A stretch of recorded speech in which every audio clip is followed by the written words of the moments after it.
Всем привет! Сегодня с вами будем вязать вот такой вот детский плед в коляску или на кроватку, в зависимости от желаемого вами размера. Плед вяжется очень простым узором из лицевых и изнаночных петель, благодаря чему получается двусторонний 3D рисунок, абсолютно одинаковый как с лицевой, так и с изнаночной стороны. Все очень просто, схему вам покажем, размеры, раппорты установим и давайте приступать к вязанию.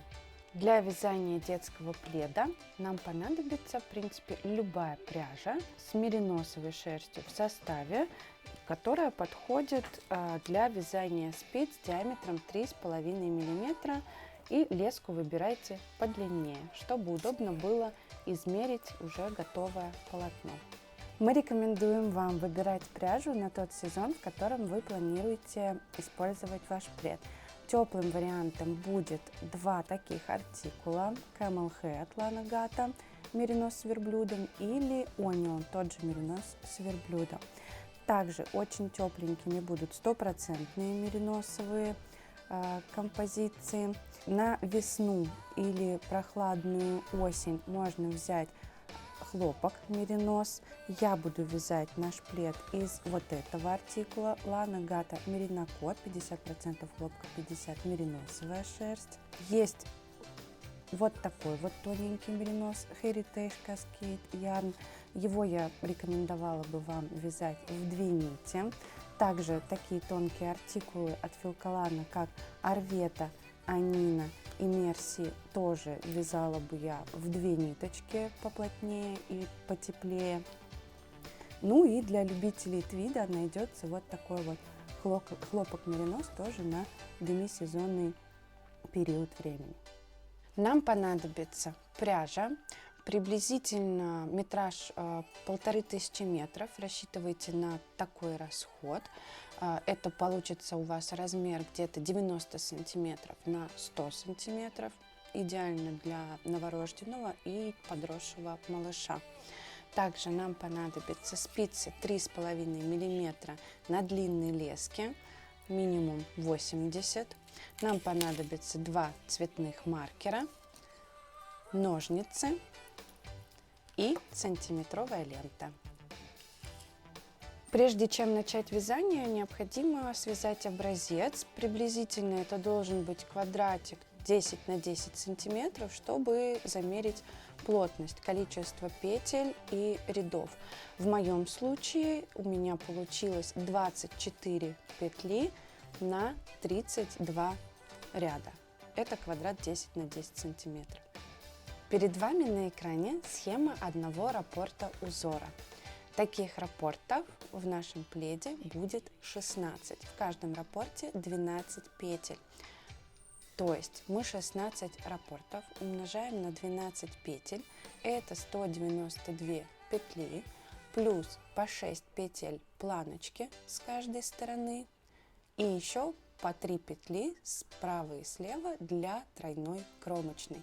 Итого на спице мы набираем с вами 210 петель.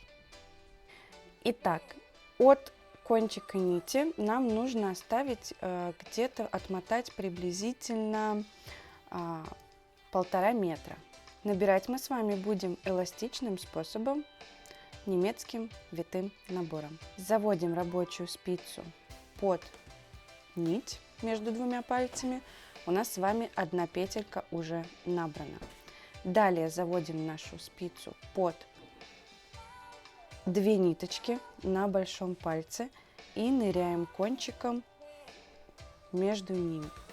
Помогаем большим пальцем развернуть ее, захватываем рабочую нить и в образовавшуюся петельку заносим нашу петлю. 2 набраны. Повторяю еще раз. Заводим под обе ниточки на большом пальце, ныряем кончиком спицы в образовавшуюся петлю, большим пальчиком как бы помогаем развернуть ниточку, захватываем снова рабочую нить и в ту же самую петлю, но как бы с другой стороны, и затягиваем. Еще раз.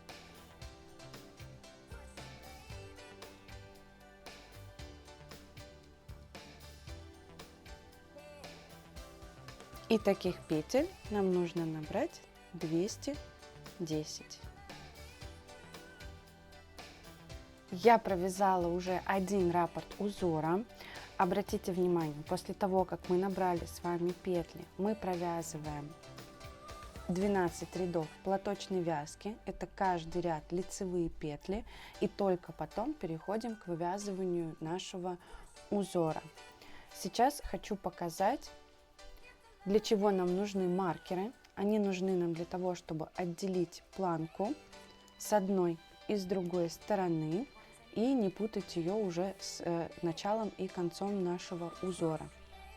Тройная кромочная вяжется одинаково в каждом ряду, то есть в начале и в конце ряда, вне зависимости, лицевой он или изнаночный, мы всегда начало и конец провязываем одинаково. Как мы провязываем начало?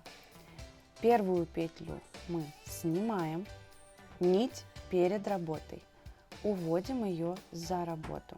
Следующую петлю мы провязываем лицевой, обязательно за правую стенку, чтобы петелька получилась не скрещенная. И следующую петлю мы снимаем так, что нить рабочая у нас перед работой, и хорошенько этот момент подтягиваем. Далее вяжем 6 лицевых петель нашей планки.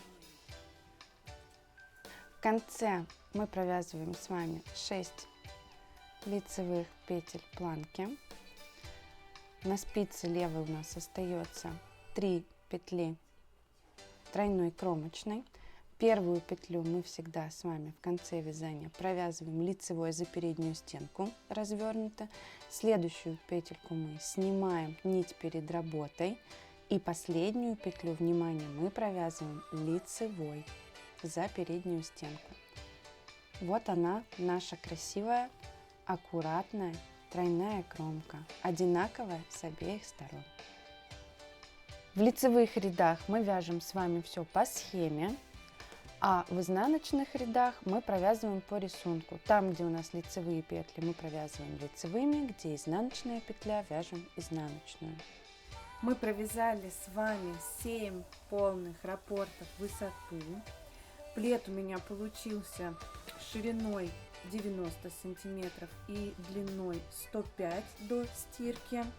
Сейчас нам нужно приступить к вывязыванию точно такой же планки, которую мы связали внизу. Поэтому вяжем платочной вязкой 12 рядов. В каждом ряду все петли лицевые.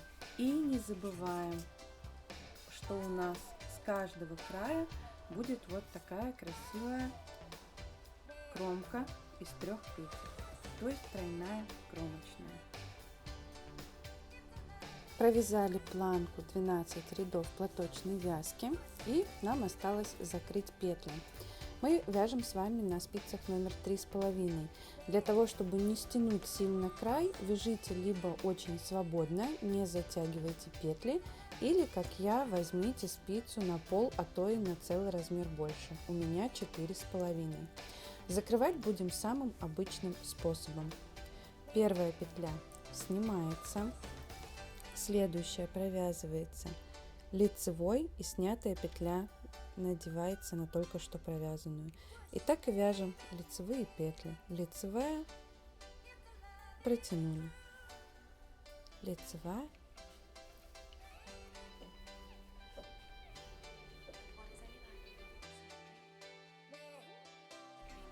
вот такой красивый, не сильно стянутый край должен у нас получиться. Самостоятельно закрываем до конца. Закрыли с вами петли. У нас получился точно такой же край вверху, как и внизу при начале вязания. Плед такой большой, что он совершенно не помещается в кадр. Что ж, нам осталось спрятать концы наших нитей, провести влажно-тепловую обработку.